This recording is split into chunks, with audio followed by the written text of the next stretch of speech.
ओम नमः शिवाय। गुरुजी सदा सहाय। ओम नमः शिवाय। शिवजी सदा सहाय। ओम नमः शिवाय। गुरुजी सदा सहाय। ओम शिवाय। जय गुरुजी। शुक्राना गुरुजी। सारी संगत को जय गुरुजी। संगत जी और मेरे प्यारे गुरुपा को मेरा कोटि कोटि नमन। संगत जी, पैसों के साथ साथ आप दुआएं भी कमाएं। पैसों के साथ साथ आप दुआएं भी कमाएं, क्योंकि दुआ वहां काम आती है जहां पैसा काम नहीं आता। और संगत जी, आप अपने जीवन में 2 चीजें सीख जाओ। पहली, माफ करना। दूसरी बात, शांत रहना। आप ऐसी ताकत बन जाओगे कि पहाड़ भी आपके रास्ते आपके रास्तों को रोक देता है। जब शांत हो जाओ। कहते हैं संगत जी, क्या कहते हैं, एक उपाय बता रही हूँ जिससे कि कहते हैं कोई बहुत लंबी आपकी विश हो, पूरी ना हो रही हो, तो 1 महीने के अंदर वो विश पूरी हो सकती है।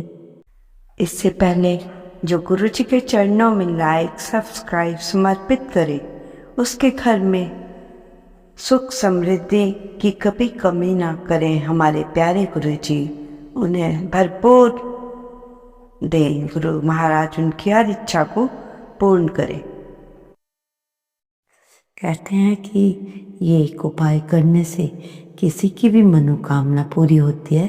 संगत जी, आपने शंकर जी को जल चढ़ाने के बाद थोड़ा सा बचा हुआ जल नंदी का एक पाँव जो उठा हुआ होता है उस पर जल चढ़ाने के बाद अपने नेत्र बंद करके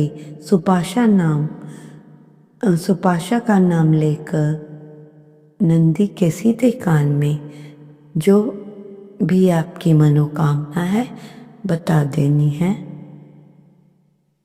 और कुछ ही दिनों या 1-1.5 महीने में आपकी वो इच्छा पूरी हो सकती है। जय गुरु जी। शुक्राना गुरु जी। संगत जी, गुरु जी कहते हैं अगर आपको मांगना नहीं आता तो खाली हाथ फैलाकर शुक्राना कर दें, मैं समझ जाता हूँ। जय गुरु जी। कहते हैं कि जिस मनुष्य के हृदय में सच्ची मानवता हो, उसकी सोच हमेशा यही होगी कि जो दुख मुझे मिला है वो दुख किसी और को न मिले, और जो सुख मुझे मिला वो सबको मिले। कितनी प्यारी बात कह गए हैं, बताइए संगत जी। ये समझने वाले जो इसको डीपली समझेंगे वो तो ठीक है, वो जो सुन के बाद में भूल जाएंगे वो अलग बात है। तो इसलिए हो सके तो इस विधि को अपने जीवन में अपना लीजिए। संगत जी, संगत जी, जो बातें मैं अब बताने जा रही हूँ ध्यान से सुनना और अपने जीवन में उसे अपनाना। अगर लोग तुम्हें हल्के में ले रहे हैं तो ये तुम्हारे लिए फायदेमंद हो सकता है। नंबर 2, आप हमेशा अपनी असली ताकत को छुपा कर रखें ताकि लोग तुम्हें कमजोर समझें।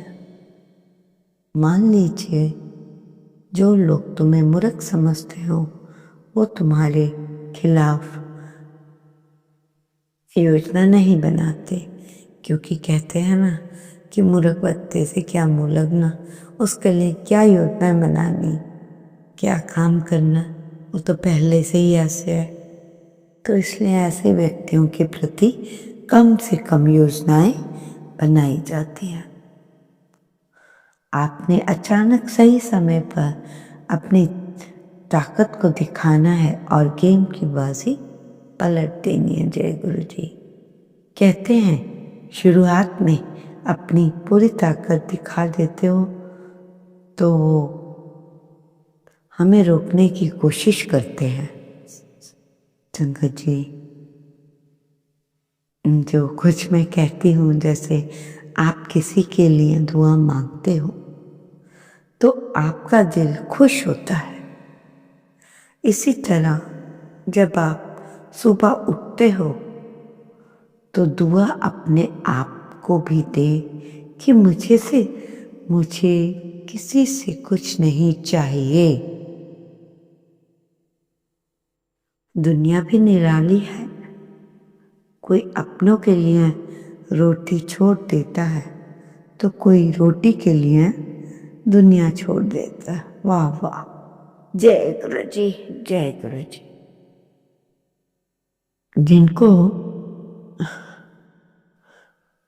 जिनको भूख है उनके लिए भोजन नहीं है, और जिनके पास खाने के लिए भोजन है उन्हें भूख नहीं है। जय गुरु जी, क्या बात है।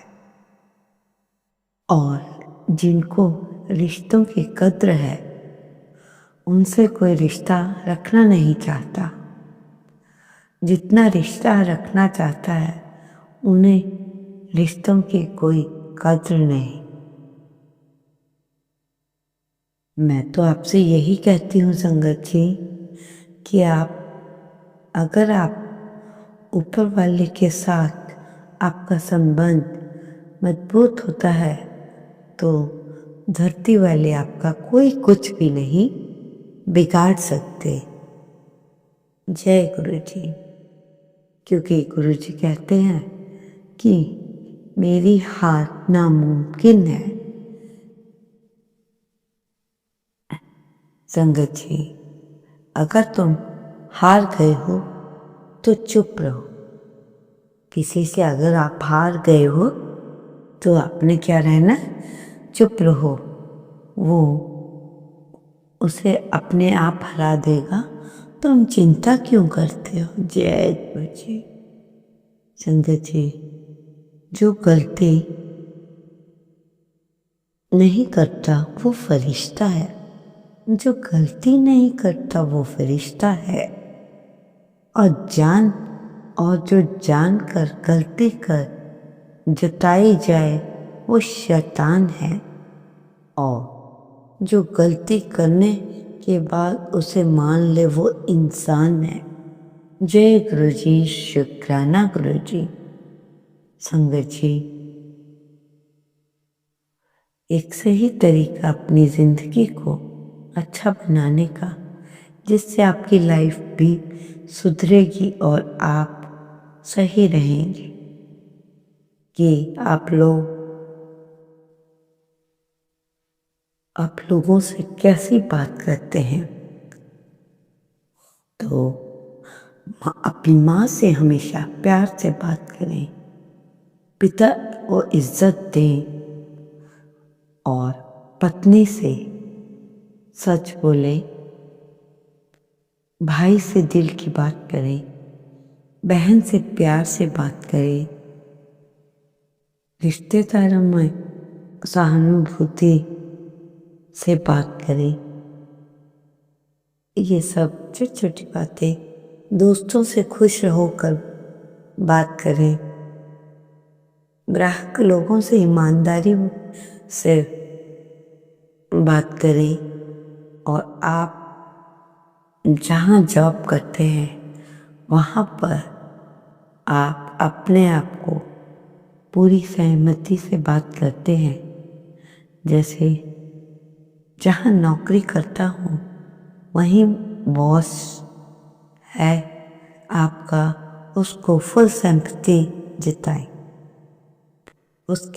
उसके सुख दुख में रहें खड़े, तो आपके बॉस को भी अच्छा लगेगा कि ये इंसान अच्छा है, मेरे बारे में सोचता है। परंतु आपने भी सबको बहुत ध्यान से अपना ये बात सोच समझकर करनी है। पिता को इज्जत दें, पत्नी से सच बोले।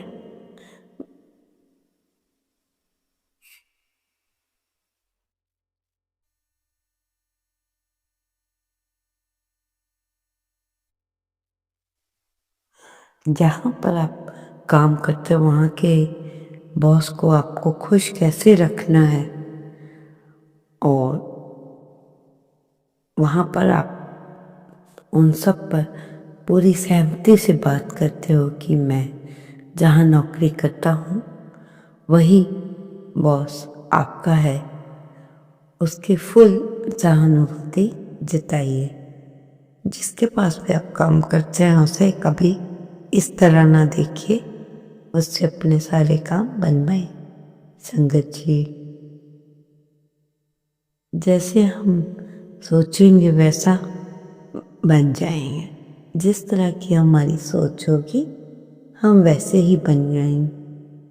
हम बचपन में क्या थे, बहादुर थे, परंतु जब कोई लड़ता है काम हमें समझ नहीं आता कि हम किसी से क्या कहें कि ये आंटी जिनसे मैं लड़ने जा रही हूँ है तो मेरी एज की, परंतु उनकी सास या माँ कोई भी अंदर रहते, वो क्या सोचेगा अगर हम ऐसे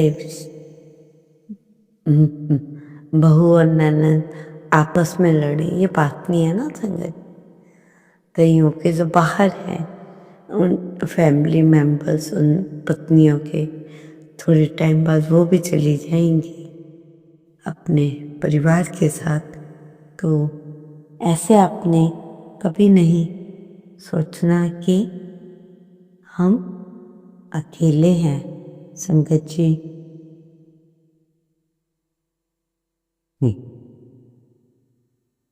संगत जी, जैसा हम सोचते हैं हम वैसे ही बन जाते हैं। जिस समय पर आप सोते हैं उस समय ये कहकर सोएं कि मैं ब्रह्मांड का सबसे बड़ा श्रेष्ठ प्राणी हूँ। ऐसा 10 बार करके सो रहा हूँ। कभी कभी कोई इंसान इतनी गहराई तक दिल में उतर जाता है कि वो आपको कितना भी हर्ट करे, फिर भी आपको दुख दे, फिर भी अपनी हर संगत में उसे याद करते हैं। शायद वो इसी को आध्यात्मिक प्रेम कहते हैं। निस्वार्थ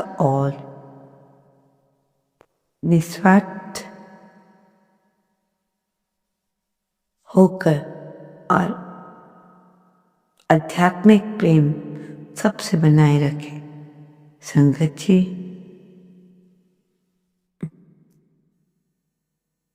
इज्जत किसी इंसान की नहीं होती, इज्जत किसी इंसान की नहीं होती, जरूरत की होती है। जरूरत खत्म, इज्जत खत्म, यही दुनिया का सच है। जब तक हम सच्चाई की राह पे चलते हैं ना संगत जी, तब तक हमें प्रॉब्लम्स नहीं आती। आपने बाहर कितने से कितना बड़ा भी कोई आपने कांड कर दिया है तो वो आपकी नजर में जल्दी आ जाएगा। और ऐसा परंतु हमें ऐसा नहीं करना। इन सभी बातों का निचोड़ ये होता है कि हमें जहाँ हम काम करते हैं अपने बॉस को भी खुश रखें, औरों को भी खुश रहने दें। संगत जी, ऐसा करने से आपको बहुत पुण्य प्राप्त होता है, और इस पुण्य का मौका हमें कभी भी गंवाना नहीं चाहिए संगत जी। इसलिए मैं तो आपसे यही कहूँगी कि जितनी भी हम बातें बताते हैं उनको फॉलो करो जैसे बताई गई है। तो संगत जी, आपको इससे कोई फर्क नहीं पड़ता। एक छोटा सा सत्संग बता रही हूँ। एक समय आंटी ने सबको सत्संग पे इनवाइट किया और 50 लोगों का होगा क्योंकि वो घर वाला ही था सत्संग। तो संगत मतलब जब सत्संग समाप्त हुआ तो अंकल बोलते हैं कि ध्यान रखना सबका, ठीक है। तो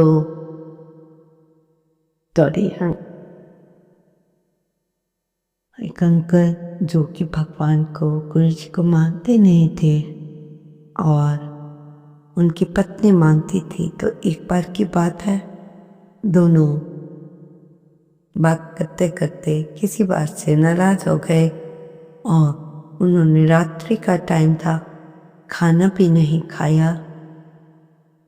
गुरुजी ने आंटी को कहा कि तू खाना खा ले, तू अपने पति को भी खाना खाने के लिए उठा ले। तो आंटी उन्हें उठाने गई तो उन्होंने कहा मुझे नहीं खाना खाना, और वो दोबारा से लेट गए। आंटी ने भी ये देखकर खाना नहीं खाया।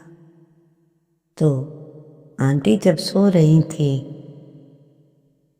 तो आंटी को गुरुजी ने दर्शन दिए कि तू खाना नहीं खाया, उठे तेरा पति भूखा सो गया। तो आंटी कहती मैंने तो खाना बनाया था पर हमने खाया नहीं, क्यों रूठ गए तो मैंने भी नहीं खाया, हम दोनों ऐसे ही सो गए। उधर संगत जी, गुरुजी ने उनके पति को भी दर्शन दिए कि तेरी पत्नी भूखी सो गई है, तो कैसा इंसान है, खुद भी भूखा सो गया, उसे भी भूखा सोने दिया। और थोड़ी देर बाद क्या होता है, दोनों ही उठ जाते हैं और खाना खाते हैं। तो आंटी अंकल को खाना खाते हुए बता रही हैं कि मेरे सपने में गुरुजी आए थे, उन्होंने कहा तेरा पति और तू तो भूखे ही सो गए। अंकल सुन के हैरान, अरे मुझे भी ऐसा ही कहा था गुरुजी ने आके कि गल अंकल खाना नहीं खाना, तेरी पत्नी भूखी सो गई है। तो मैं उठा, जैसे जैसे गुरुजी ने कहा था बैठ के खाओ, ये सब करो, वैसे ही हमने खाया। और क्योंकि कहने का अर्थ है गुरुजी किसी से भी अपनी संगत से नाराज तो खैर कभी होना ही नहीं, उनके नाराज होने का तो बात ही नहीं आई है इसमें। कहने का मेरा अर्थ है अपनी संगत का छोटे से छोटा ध्यान भी गुरु महाराज ऐसे रखते हैं जितना अपने माँ बाप भी नहीं रखते।